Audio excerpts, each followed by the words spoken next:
We have the Chicago Bears +3 versus the Minnesota Vikings. Now, Minnesota, I thought, played and had a nice game plan against the Tampa Bay Buccaneers. Their kicker couldn't hit the field goals. That sucks.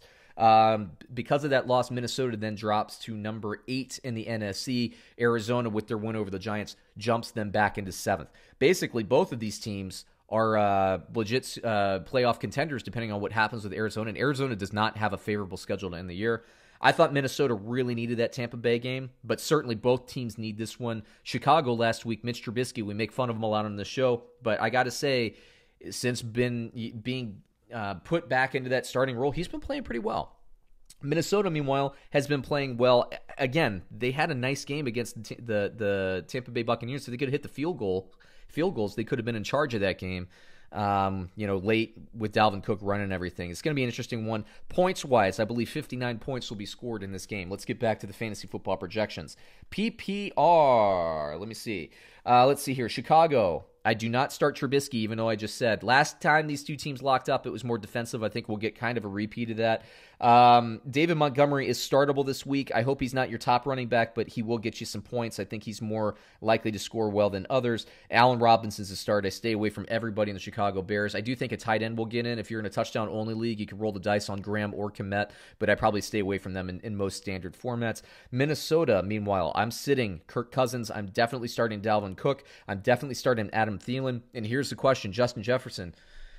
I believe the last time these two teams played, Thielen was out. Jefferson had a nice game, but, Chicago did a pretty decent job against that passing attack.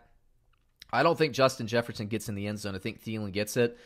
And so to me, even though I think you're probably going to start Justin Jefferson across the fantasy football landscape, if you really need a victory, like I'm in a 2-playoff format, for example, and I'm losing right now, and I need to make up some points, I don't know that Jefferson's that guy. If you're looking for stability, though, he does get a lot of receiving yards, and he'll get you there. So it really depends on your situation. If you're playing the best team in the league, you need a home run shot. Maybe I go away from it, but hell, it's Justin Jefferson. He's been consistent all year. You can roll the dice on him.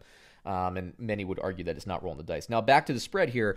Minnesota is laying down 3 points. Chicago +3 versus Minnesota. Computer projections have Chicago at 27, Minnesota at 32. A close cover for Minnesota. Me personally, I like Chicago's defense. I've been saying it all year.